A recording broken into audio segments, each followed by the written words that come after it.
जय जिनेन्द्र।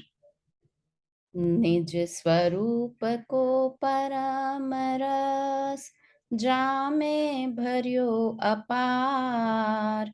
वंदो परमानंदमय, समय सारे अविकार। कुंद कुंद मुनि चंद्रवर, अमृत चंद्र मुनीन। आत्मरसी बनारसी, वंदो पद अरविंद। पंडित बनारसी दास जी कृत नाटक समय सार ग्रंथ के मोक्ष द्वार पर हम चर्चा कर रहे हैं। हमारी 14 नंबर तक के छंदों की बात हुई, जिसमें हमने क्या देखा था कि आत्मा कैसा है, आत्मा का लक्षण क्या है। तो आत्मा का लक्षण चेतना है, ज्ञान दर्शनमय रहना, वो आत्मा का लक्षण है। उसी बात को आगे बढ़ाते हुए 15 नंबर का छंद है, उसकी चर्चा प्रारंभ करते हैं कि ये तो जान लिया कि चेतन लक्षण आत्मा का है, अब क्या करना, उसके आगे क्या करना, उसकी चर्चा यहाँ पर बता रहे हैं। हेय उपादेय भावों पर उपदेश। क्या चीज हेय है और क्या उपादेय है। हेय का मतलब होता है छोड़ने योग्य, और उपादेय का मतलब होता है ग्रहण करने योग्य। ग्रहण करने योग्य भी दो तरीके से होता है। एक तो ऐसा ग्रहण करना होता है कि जो हमारे पास नहीं है उसे हमें बाहर से लाकर लेना है। जैसे मेरे पास घर में टमाटर नहीं है, तो मुझे टमाटर लेकर आना है, मुझे उसका ग्रहण करना है, वो उपादेय हुआ। और एक होता है जो मेरे पास है किंतु मैंने देखा नहीं है, उसे ग्रहण करना है। मेरे घर पर ही फ्रिज में टमाटर रखे हैं किंतु मुझे पता ही नहीं है कि टमाटर है घर में। तो एक वो हुआ कि जो मेरे पास है उसका आश्रय लेना है, और एक होता है जो मेरे पास नहीं है किंतु मुझे बाहर से लाकर ग्रहण करना है। तो यहाँ पर जो उपादेय की बात है वो कैसा ग्रहण करना है कि मेरे पास ही है चिदानंद वस्तु, मेरी उस पर दृष्टि नहीं है, बस उसे दृष्टि में लाना है, यही उसका ग्रहण करना है। देखिए अपन ये छंद पढ़ते हैं, फिर इस पे चर्चा प्रारंभ करते हैं। छंद अडिल्य है, ये अडिल्य। जाके चेतन भाव चिदानंद सोई है, और भाव जो धरे सो ओरो कोई है। जो चिन्ह मंडित भाव उपादे जानने, त्याग जोग पर भाव पराए मानने। एकदम सरल शब्द है। जाके चेतन भाव चिदानंद सोई है। जो अभी तक बात करते आए हैं, जिस आत्मा का अभी तक वर्णन किया है कि जो चेतन भाव से युक्त है, चेतन भाव से ज्ञान दर्शन भाव से युक्त है, वही चिदानंद आत्मा है, वही आत्म तत्व है, चैतन्यवंत आत्मा है। और भाव जो धरे सो ओरो कोई है, और जिसमें ये भाव नहीं है वो कोई और ही है, मतलब वो आत्मा नहीं है ना। आत्मा का कल अर्थ बताया था कि मैं नहीं हूं। जो कोई, मतलब इस लाइन में कितनी शॉर्ट में बात कर ली कि जो और कोई भाव रखता है। अब कौन कौन से भाव इसमें लेना, कि उसमें क्यों जाना, उस विकल्प में बता दिया ना कि ज्ञान दर्शन के अलावा जितने भी भाव हैं वो सब और भाव हैं। अब वो आत्मा नहीं है तो और कौन है, तो कोई भी हो ना, वो कोई और है, बस आत्मा नहीं है, वो अनात्मा है। सो और कोई है, अनात्मा है। जैसे हमको जैनी और अजैनी की पहचान करनी हो, तो हमने बोला कि जैनी वो हैं जो देव शास्त्र गुरु को मानते हैं, सच्चे देव शास्त्र गुरु को मानते हैं, या जो जिनेन्द्र भगवान के भक्त हैं वो जैनी हैं। तो अब जैनी के अलावा और कौन कौन है, कि हिंदू भी हैं, मुस्लिम भी हैं, सिख भी हैं, ईसाई भी है, बौद्ध वाले भी हैं, ब्रह्मा वाले भी हैं, स्वर्ण वो कौन ब्रह्म कुमारी वाले भी हैं, कृष्णा वाले भी हैं। तो इतने नाम क्यों लेना, कि वो कोई और है, मतलब वो अजैन है। जैन के अलावा जो कोई भी है वो सब अजैन है। उनकी लिस्ट बहुत लंबी लिस्ट हो सकती है, किंतु शॉर्ट में बता दिया कि जो जिनेंद्र भगवान के भक्त नहीं है वो सब अजैन हैं। तो वैसे ही यहाँ पर बताया कि जो चेतना लक्षण से युक्त है वो आत्मा है, और जो चेतना लक्षण से युक्त नहीं है वो कौन है, कि वो कोई और ही है, मतलब वो अनात्मा ही है, आत्मा नहीं है। ना हम क्यों उसके लफड़े में पड़े कि वो कौन कौन है, इतना डिटेल में क्यों जाने, क्योंकि मेरा प्रयोजन उनसे नहीं है ना, इसलिए बस वो मेरे लिए उपयोगी नहीं है। जो चिन्ह मंडित भाव उपादे जानना। अब यहां तक तो कि भेद विज्ञान से हमने ये जान लिया कि जिसमें ज्ञान दर्शन है वो आत्मा वस्तु है, और जिसमें ज्ञान दर्शन नहीं है वो पर वस्तु है। अब क्या करना, किसे ग्रहण करना? अभी तो दो चीजें खड़ी हो गई, एक ज्ञान दर्शन सहित वाली और एक ज्ञान दर्शन रहित वाली।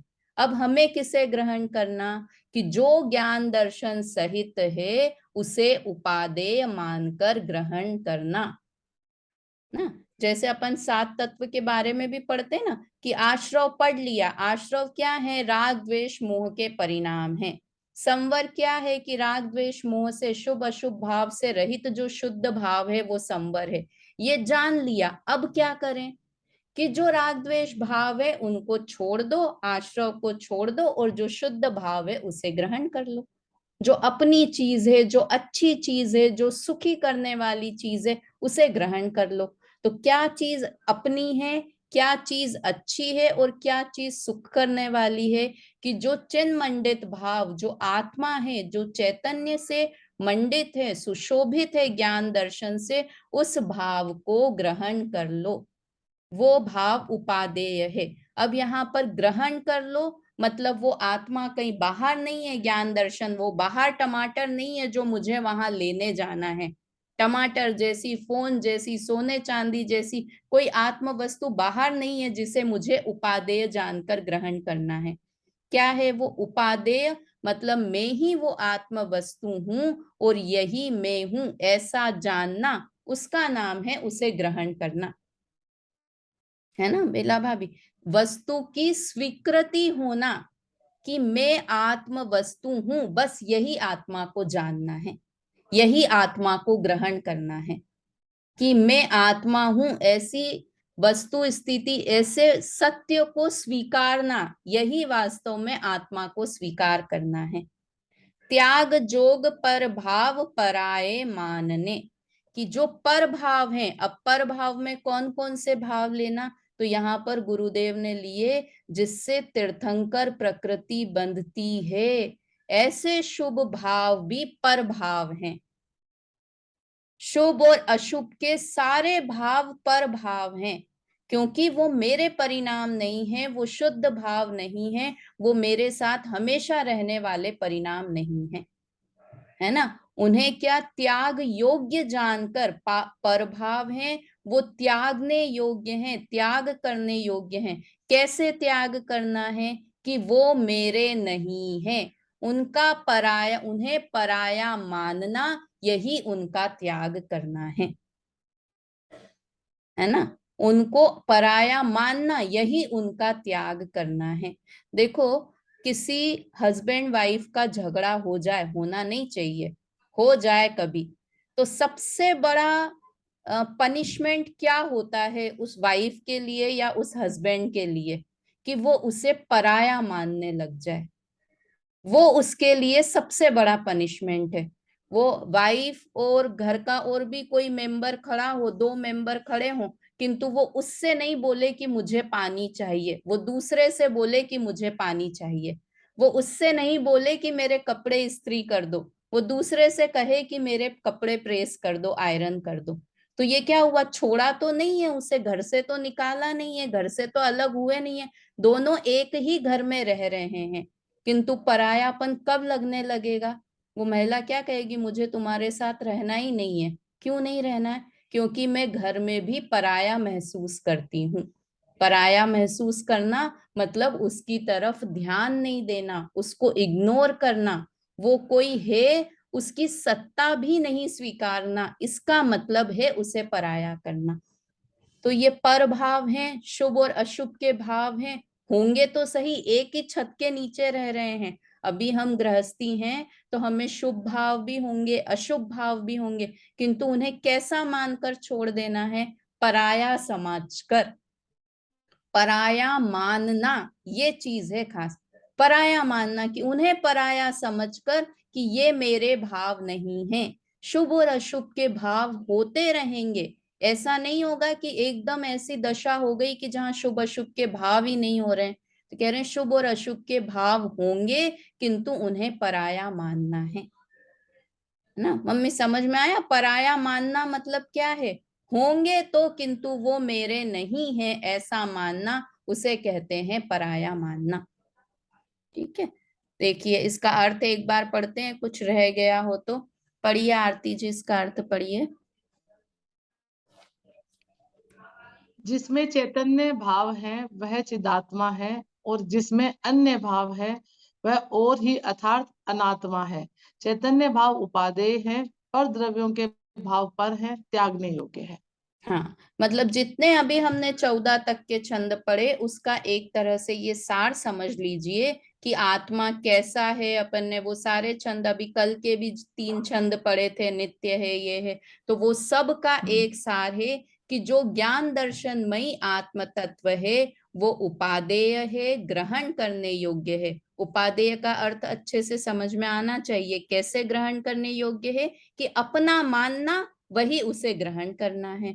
और पर भाव हेय हैं, छोड़ने योग्य हैं, इसका मतलब उन्हें पराया जानना, ये उनका छोड़ना है।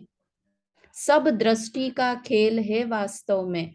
सब अपन को अपना किसे मान रहे हैं, ये अपनी बुद्धि में अपन बहुत होशियार हैं। पंचेंद्री संगी पंचेंद्रिय है ना, किसको कितना फुटेज देना, कितना इम्पोर्टेंस देना, ये हमें बहुत अच्छे से आता है। इसी का नाम तो संगी पंचेंद्रिय है।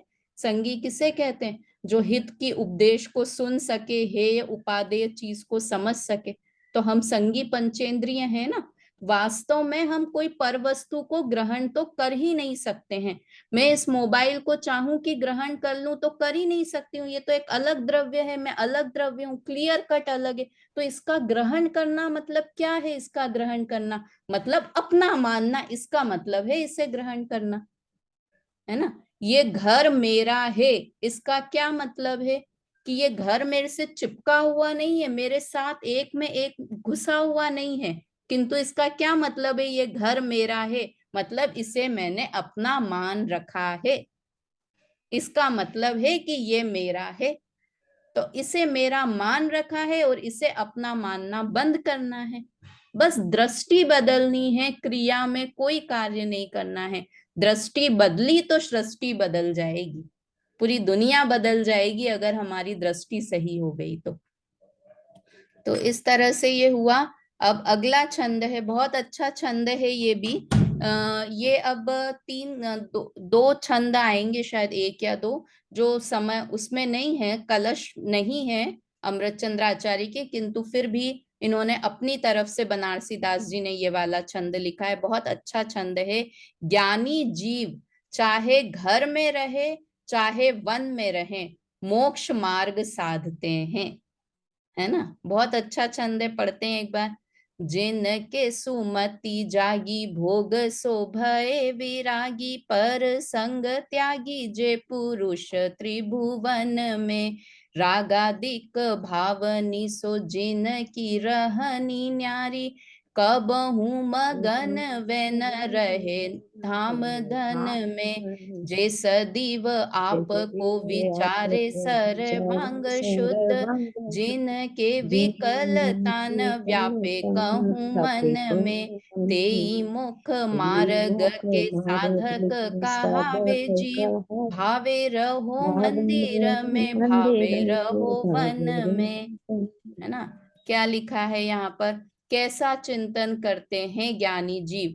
जिनके सुमति जागी भोग सो भये विरागी, जिनके सुबुद्धि हो गई है, जिनकी बुद्धि सही हो गई है, जिन्हें सम्यक ज्ञान हो गया है, इसका मतलब जो समझने लगे हैं कि मैं आत्म वस्तु हूं और ये परभाव में नहीं हूं, पर द्रव्य भी मेरे नहीं है और ये पर भाव भी मेरे नहीं है। इसका मतलब है उन्हें सुमति हो गई है, उनकी बुद्धि सही ठिकाने पर हो गई है। अभी हम कैसे हैं, पागल हैं, ठिकाने पर नहीं है हमारी बुद्धि, क्योंकि जो हमारा नहीं है उसे अपना मानते हैं, जो अपना है उसे अपना नहीं मानते हैं, और जो पराया है उसे अपना मानते हैं। तो जिनकी बुद्धि सम्यक हो गई है, इसमें ज्ञानी नाम भी नहीं दिया है, किंतु जो समझदार हो गए हैं, जिनकी बुद्धि सही हो गई है, वो क्या करते हैं, भोग सो भये विरागी। वो भोगों से, पांच इंद्री के विषय भोग से वैरागी हो जाते हैं, विरक्त हो जाते हैं। उन्हें करना नहीं पड़ता है जबरदस्ती से, मुझे टीवी नहीं देखना है, मुझे शादी नहीं करना है, ऐसा विकल्प नहीं करना पड़ता है। अपने आप वो भोगों से विरक्त हो जाते हैं, भोजन में उनकी रुचि समाप्त हो जाती है, स्त्री में उनकी रुचि समाप्त हो जाती है, धन पैसा इन सब से उनकी रुचि समाप्त हो जाती है। क्यों हो जाती है? क्योंकि उनकी बुद्धि सम्यक हो गई है।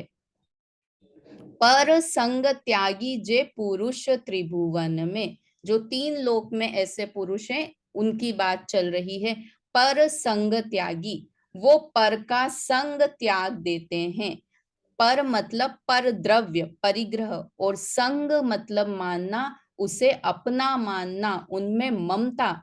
वास्तव में देखो, जैसे ही ज्योति जी, जैसे ही सम्यक दर्शन हुआ, वैसा नहीं है कि मुझे आज सम्यक दर्शन हो गया, मैंने आत्मा को आत्मा मानना लगा हूं, अब मुझे इस घर में एक मिनट नहीं रहना, और वो घर छोड़कर निकल जाते हैं। ये शरीर मेरा नहीं है, इसलिए शरीर को मुझे छोड़ देना है। ऐसा देखो, जो मुनिराज भी आ, उपवास वगैरह करते हैं ना, वो शरीर को दुखी करने के लिए नहीं करते हैं, है ना, कि शरीर मेरा नहीं है, इसे वो बोलने में ऐसा आता है कि उन्होंने अपने शरीर को क्रश कर लिया, शरीर को सुखा दिया। तो शरीर को दुखी करना उनका प्रयोजन नहीं है, उनका शरीर की तरफ ध्यान ही नहीं जाता है, शरीर को हष्ट पुष्ट रखूं ऐसा विचार ही उन्हें नहीं आता है। तो उन्होंने पर संग को त्याग दिया है, मतलब उन्हें पर की ममता समाप्त हो गई है। वो घर में रहते हुए भी घर से विरक्त रहते हैं, जिसे कहते हैं भरत जी घर में वैरागी। घर में रहते हैं किंतु घर को अपना नहीं मानते हैं, वो है कि वो परसंग के त्यागी हो गए हैं। वास्तव में पूरा त्याग तो जब मुनिराज हो जाएंगे तब घर गृहस्थी को त्याग देंगे। पांच इंद्रिय विजय उन्हें हो जाता है ना, 28 मूल गुण में नाम आते हैं पांच इंद्रिय विजय। तो पांच इंद्रियों की विजय तो तब होगी जब वो मुनिराज बन जाएंगे, किंतु यहाँ पर तो जब ज्ञानी हो गए हैं तब भी पर संग छोड़ दिया है, इसका मतलब पर से उन्होंने ममता को छोड़ दिया है। और कैसे हो गए हैं, रागादिक भाव निसो जिन की रहनी न्यारी ना, रागादिक भावों से वो अपने आप को भिन्न मानने लगे हैं। वहां ऊपर वाले में लिखा था, इसके ऊपर की लाइन में, कि पर द्रव्य से भिन्न मानने लगे हैं। यहाँ पर लिख रहे हैं पर भावों से भी अपने को भिन्न मानने लगे हैं। पर भाव हो रहे हैं, उस काल में भी पर भाव से अपने को भिन्न जानने लगे हैं। कौन जीव? जिनकी बुद्धि समझदार हो गई है, जो समझदार हो गए हैं, जिनकी बुद्धि ठिकाने पर हो गई है, वो जीव ऐसा मानने लगे हैं, है ना। अशुभ अशुभ भाव हो रहे हैं किंतु ये भाव भी मेरे नहीं हुए। कब हूं मगन वे न रहे धाम धन में। और क्या स्थिति हो गई है कि कभी भी वो मग्न नहीं होते हैं धन धान्य आदि, रुपए पैसे आदि विषय भोगों की सामग्री में, वो कभी भी मग्न नहीं होते हैं। मग्न क्यों नहीं होते हैं, उसके पीछे सबसे ठोस रीजन है कि उन्हें उससे अच्छा पदार्थ मिल गया है, उन्हें आत्मा मिल गया है जो अनंत शक्तिवान पदार्थ है। एक चीज अच्छी मिल गई तो बाकी सारी चीजें, अरे इसमें मजा नहीं आता है। अपन एक डिज्नी वर्ल्ड घूम के आ जाओ, यूएसए में कोई अच्छी चीज घूम के आ जाओ। अब ये छोटे मोटे, अरे दिल्ली का अप्पू घर देख लो ना, बॉम्बे का एसएल वर्ल्ड देख लो, अरे क्या मैं तो डिज्नी घूम के आ गया हूँ, अब ये छोटी मोटी चीजें कहाँ घूमनी है मुझे। तो ऐसे ही कि जिन्हें आत्म तत्व, इतना अच्छा तत्व देख लिया जिसने, तो उसे ये छोटे मोटे क्या, मैं मूवी देखने क्या जाऊं, पिक्चर देखने, ऊंचाई देखने क्या जाऊं, मैंने अनंतों बार ऐसी मूवी देख रखी है, क्या देखना मुझे ऐसी मूवी। तो अपने आप, क्योंकि उन्हें अच्छी चीज दिखने लगी है ना, इसलिए उन्हें ये सारी चीजें छोड़नी नहीं पड़ती है, अपने आप छूट जाती है। जे सदैव आपको विचारे सर्वांग शुद्ध, वो अपने आप को हमेशा शुद्ध अनुभव करते हैं, शुद्ध विचार करते हैं, अशुद्धता के काल में भी अपने को शुद्ध मानते हैं। क्या बात कही। अशुद्धता के काल में राग द्वेष के परिणाम हो रहे हैं, युद्ध करने जा रहे हैं, शादी कर रहे हैं, बच्चों का पालन पोषण कर रहे हैं, इतने सारे बुरे कार्य कर रहे हैं, किंतु फिर भी अंदर से अपने को शुद्ध मानते हैं, इन भावों से रहित मानते हैं। जिनके विकलता न व्यापे कहूं मन में, और उनको मन में कभी भी आकुलता के परिणाम नहीं होते हैं, ऐसे जीव होते हैं सम्यक ज्ञानी, जिनकी बुद्धि सम्यक हो गई है। बनना है या नहीं ऐसा, मुझे तो वाकई बन लगता है कि ऐसा हो ही जाना चाहिए। एक बार बन के तो देखें कितनी अच्छी स्थिति वो होगी, कि घर के बीच में रह रहे हैं, किंतु घर में लड़ाई झगड़े हो रहे हैं, कोई अपना कह रहा है कोई नहीं कह रहा है, किंतु हम अंदर से कूल, एकदम शांत शांत शांत, ठीक है बाहर सब चीजें चल रही है, चलने दो ना, और अंदर से एकदम अपने आप को शुद्ध, एकदम मस्त महसूस करने लगेंगे। कितनी अच्छी स्थिति वो होगी। भाभी तेई स्थिति तो मोह, है ही है, बस खाली जानना ही है उसको। जानने, और है भी कितना सरल काम कि मैं आत्मा हाँ, हूं ऐसा जानना है खाली, और उस चीज को हमने कठिन बना रखा है बस ना। बना रखा है। तेई मोक्ष मार्ग के साधक कहावे जीव, वो ही जीव मोक्ष मार्ग के साधक जीव कहलाते हैं, जिनकी स्थिति ऐसी होती है। भावे रहो मंदिर में, भावे रहो वन में, चाहे मंदिर में रहो, मतलब मंदिर यानी घर, चाहे घर में रहे, चाहे वन जंगल में रहे, इसका मतलब चाहे अव्रती चौथे गुण स्थान वर्ती जीव हो, और चाहे मुनिराज बनकर जंगल में चले गए हों, उन सब की ऐसी ही स्थिति होती है, कि वो रहते पर द्रव्य के बीच में है, पर भावों के बीच में है, किंतु पर द्रव्य और पर भाव से अपने को भिन्न अनुभव करते हैं। ऐसे ज्ञानी जीव होते हैं। वो भजन आता है ना एक, चिन्ह मूरत द्रग धारी की मोहे, रीत लगत है अटापटी, पति बाहर नार की सम दुख के भोगे, भोगे अंतर सुख अंतर रस सुख गटागटी, इन गटागटी मूरत द्रग धारी की मोहे, रीति लगत रीत है लगत अटापटी। है ऐसा ऐसा बताया, किसका है, शायद भूदर दास जी का है, किसका भजन है, कि कितना मुझे ये सम्यक दृष्टि जीव की अटपटी लगती है उनकी सोच। बाहर में नारकियों जैसे दुख भोग रहे हैं, चाहे नरक में ही हो, घर में बहुत झगड़े हो रहे हैं, आपस में किसी की नहीं बन रही है, खाने पीने को नहीं है, बिजनेस में बहुत लॉस हो गया है, मतलब जितनी बुरी चीज, शरीर में कोढ़ हो गया है, कैंसर हो गया है, जितनी बुरी चीज हो सकती है वो सब उनके साथ में हो रही है। बाहर नार की सम दुख भोगे, अंतर सुख रस गटागटी, किंतु अंतर में सुख का गटागट स्वाद लेते रहते हैं। ऐसी आश्चर्यकारी स्थिति ज्ञानी जीव की हो जाती है ना। मम्मी पढ़ो, इसका अर्थ पढ़ो। ऊपर करो, स्क्रीन ऊपर, हाँ कर दी, स्क्रीन नहीं दिख रही। दिख रही है। नहीं है सुबुद्धि का नहीं नहीं, उदय हुआ है हाँ, यहाँ से। जिन्हें सुबुद्धि का उदय हुआ है, जो भोगों से विरक्त हुए हैं, जिन्होंने शरीर आदि पर द्रव्य से ममत्व हटाया है, जो राग द्वेष आदि भावों से रहित है, जो कभी घर और धन संपत्ति आदि में लीन नहीं होते हैं, जो सदा अपने आत्मा को सर्वांग शुद्ध विचारते हैं, जिन्हें मन में कभी आकुलता नहीं व्यापती है, वे ही जीव त्रैलोक्य में मोक्ष मार्ग के साधक हैं, चाहे घर में रहें चाहे वन में रहें।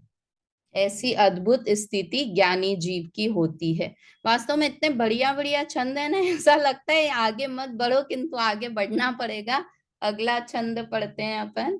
17 नंबर का छंद है मोक्ष मार्गी जीव की परिणति, और इसी बात को आगे बढ़ा रहे हैं कि वो और कैसे रहते हैं मोक्ष मार्गी जीव, सम्यक ज्ञानी जीव।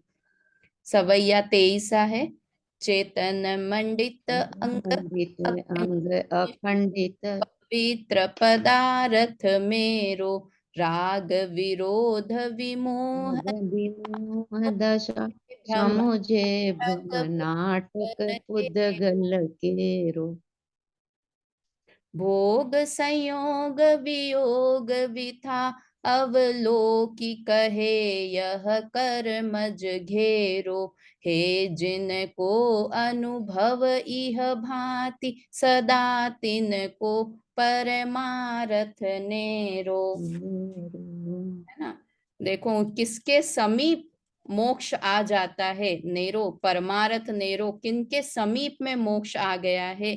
चेतन मंडित अंग अखंडित, कि जो ऐसा विचारते हैं कि मैं चेतन से मंडित हूँ, ज्ञान दर्शन से मंडित पदार्थ हूँ।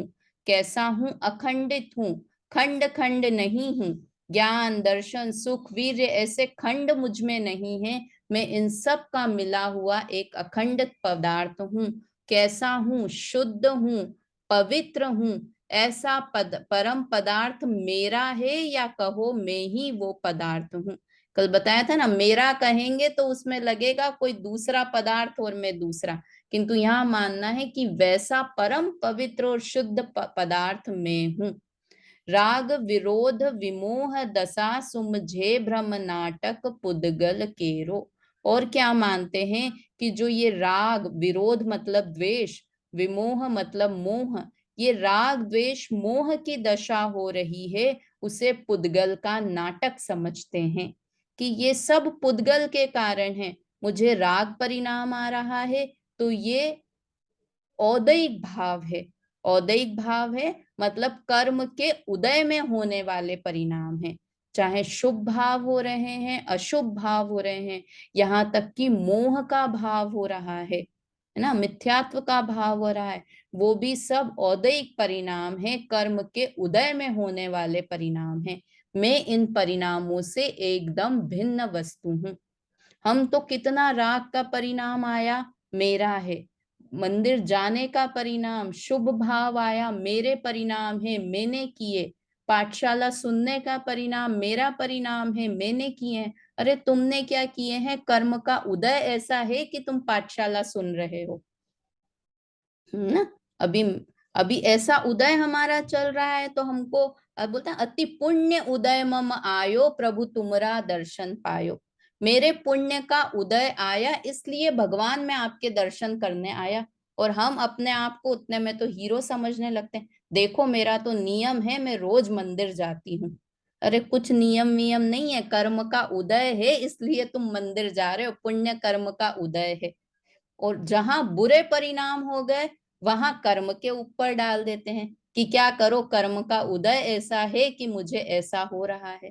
तो हम बहुत होशियार बनने की कोशिश करते हैं, किंतु वास्तव में शुभ अशुभ जितने भी परिणाम हैं, शुभ अशुभ के भाव हैं, वो सब पुद्गल के नाटक हैं, पुद्गल के उदय में होने वाले परिणाम हैं। ऐसा ज्ञानी जीव मानते हैं। भोग संजोग वियोग विथा अवलोकी कहे यह कर्मज घेरो। भोगों का संयोग हुआ, भोगों का वियोग हुआ, किसी अपने घर में किसी अच्छे का आगमन हुआ, संयोग हुआ, किसी अपने इष्ट का वियोग हो गया, तो इन सब को देखकर मानते हैं कि ये सब कर्म का घेरा है। मतलब ऊपर में बताया जो पर भाव होते हैं वो भी सब पुद्गल जनित है, और यहाँ पर जो बाहर में पर वस्तुओं का संयोग होता है वो भी सब कर्म के उदय में होता है ना। किसी को बहुत अच्छा लविंग हस्बैंड मिला है, किसी का हस्बैंड बिल्कुल प्यार करने वाला नहीं है, क्या है? कर्मज घेरो, कर्म के कारण ऐसा हुआ है। किसी को सुपुत्र मिला है, किसी को कुपुत्र मिला है, सब कर्मज घेरो, कर्म के उदय के कारण मिला है। मुझे बहुत सुंदर शरीर मिला है, कर्म के उदय के कारण मिला है। मेरे बहुत बीमारी हो गई है, कर्म के उदय के कारण हुई है। ऐसा मानेंगे तो आकुलता नहीं होगी, जो है उसी में संतुष्ट रहेंगे। क्यों? क्योंकि ये कर्म के उदय में ऐसी अवस्थाएं हो रही है। तो ज्ञानी जीव ऐसा समझते हैं कि ये सब दशा कर्म के उदय में है। हे जिनको अनुभव इह भांति सदा तिनको परमारथ नेरो। जिस जीव को ऐसा अनुभव, इस तरह का अनुभव है, उनको उनके परमारथ नेरो, मोक्ष उनके एकदम नजदीक आ गया है। नजदीक आ गया है मतलब वो थोड़े ही समय में मोक्ष में जाने वाले हैं, है ना। जिनको इस तरह का अनुभव है, किस तरह का? 3 चीजें बताई। कौन बता सकता है कौन कौन सी 3 बातें बताई? ज्योति जी बताएं इस छंद में। मुझे लगता है ना बीच बीच में थोड़ा सा पूछ भी लेना चाहिए, क्लास स्टाइल में रहें तो सब एक्टिव रहते हैं कि क्या चल रहा है। बताइए ज्योति जी, क्या 3 बातों का अनुभव ज्ञानी जीव करते हैं? इसमें 3 बातें आई है। जो भोगों के संयोग हुआ है, वियोग हुआ है, हम्म। और हाँ चलिए, अम, तो इसे कर्म का मानते हैं। भोग का संयोग और वियोग है, इसे कर्म जनित मानते हैं। और हाँ, कर्मों ने घेरा हुआ है। हाँ, इससे कर्म के कारण ये संयोग हुए हैं। बेला भाभी और बताओ, ये इसमें ऊपर के 2-2 लाइन में और बात आई थी ना। सुनीता आंटी आप बताइए। राग विरोध और विमोह हुए हैं, वो सब उद्गल की नाटक की पर्यायी है। Very good. तो ये भाव हुए हैं, जो अभी ज्योति जी ने बताया, वो ये बताया कि जो परद्रव्य का संयोग हुआ है वो भी सब कर्म का के कारण हुआ है। और यहाँ पर बताया कि जो ये पर भाव हो रहे हैं, राग द्वेष मोह के भाव हो रहे हैं, ये भी सब पुद्गल के हैं, जो ऐसा अनुभव करते हैं। और तीसरा, ये दोनों चीज तो नास्ती से हुई कि ये मेरे नहीं है, पर भाव भी मेरे नहीं है और पर द्रव्य भी मेरे नहीं है। और अस्थि से क्या अनुभव करते हैं अपने आप को? बताइए आरती जी, बताइए। मैं आत्मा हूँ। हाँ, मैं आत्मा हूँ, चेतन से मंडित, अखंडित, शुद्ध, पवित्र पदार्थ में आत्मा हूँ। मतलब इसमें 3 बातें इस छंद में आई। पहली 2 लाइन में बताया गया कि मैं कैसा हूँ, अपने को कैसा अनुभव करते हैं। और लास्ट बात की जो 4 लाइनें हैं उनमें बताया गया कि कैसा अपने को नहीं मानते हैं। अस्ति और नास्ति दोनों चीजों से बताया। तो ऊपर की 2 लाइन में अस्ति से मैं ऐसा हूं, और 4 लाइन में नास्ति से मतलब मैं राग द्वेष मोह रूप भी नहीं हूं, और जो ये पर पदार्थ हैं वो भी मेरे नहीं हैं। इस तरह से ऐसा जो जीव अनुभव करते हैं, उन्हें मोक्ष उनके नजदीक आ जाता है। कितना 6 लाइन का 8 लाइन का छंद है, और कितनी अच्छी बातें बता दी इस 8 लाइन के छंद में, है ना। तो इस तरह से अपने को अनुभव करते हैं। एक छंद और हो जाएगा। अच्छा, ये बहुत अच्छा छंद है ये वाला भी। सम्यक दृष्टि जीव साधु हैं और मिथ्या दृष्टि जीव चोर हैं।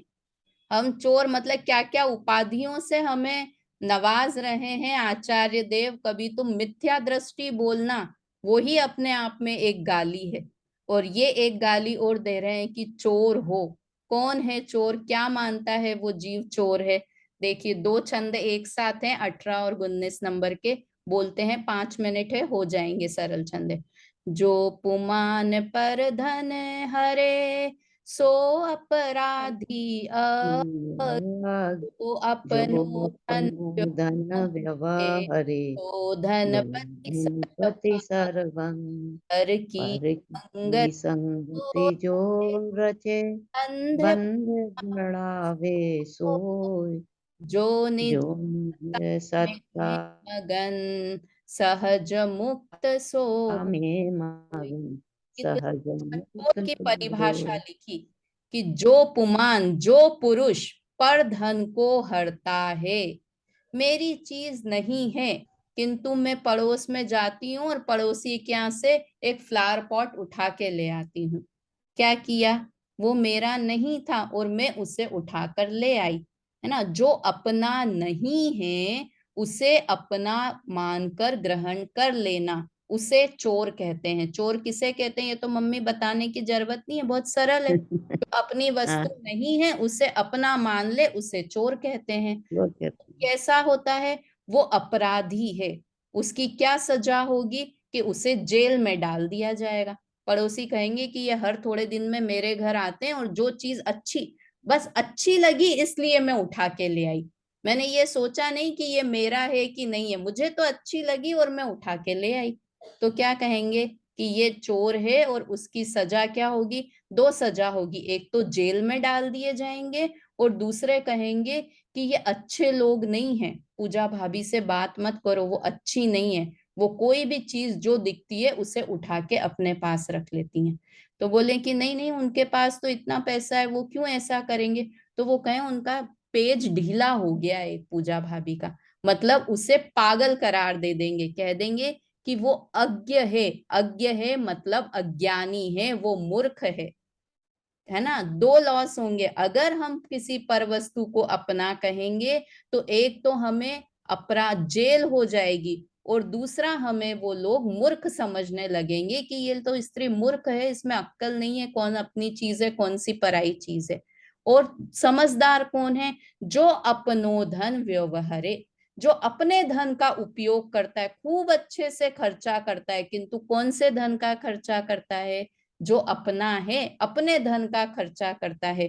तो उसे जगत में भी क्या कहेंगे? कि अरे ये तो धनपति हैं, ये तो करोड़ोंपति है, बहुत पैसा है, और बहुत अच्छे से दान करते हैं, उसका उपयोग करते हैं, और सर्वज्ञ कहलाएंगे। सर्वज्ञ मतलब यहाँ ज्ञानी के लिए कहा है। ऊपर कहा था वो अज्ञानी मूर्ख है जो चोर है, और यहाँ पर कहा है कि उसे समझदार कहेंगे और उसे पैसे वाला कहेंगे।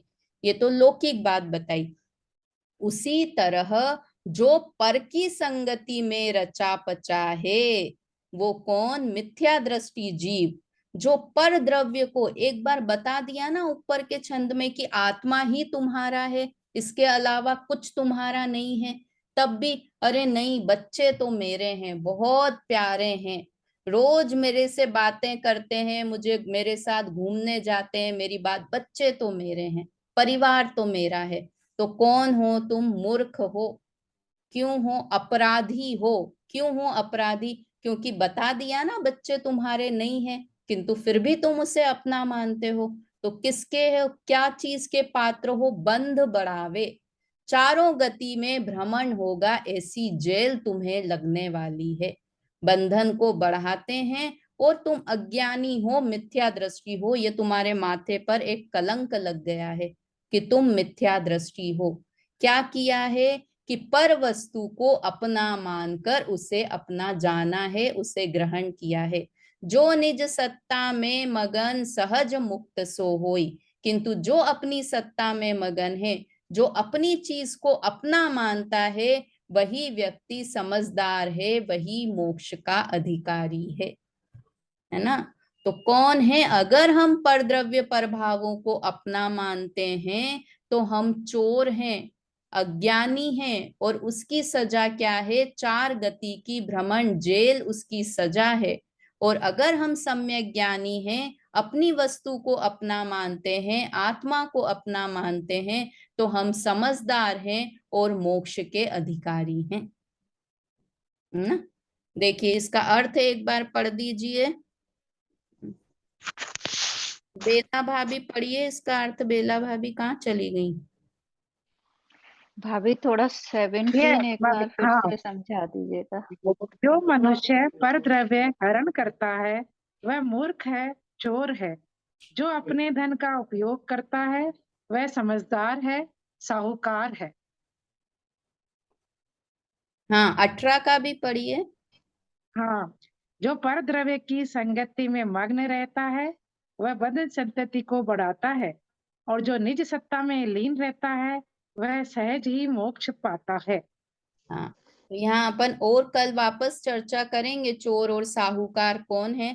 ज्योति भाभी आप क्या 17 नंबर का छंद बोल रहे हैं? हाँ, वो चेतन मंडित अंग अखंडित। ठीक है, अभी समय हो गया, कल अपन पहले 17 नंबर पे चर्चा करेंगे और ठीक है। उसके बाद आगे की चर्चा प्रारंभ करेंगे। अभी समय हो गया है, जिनवाणी स्तुति एक बार कर लेते हैं।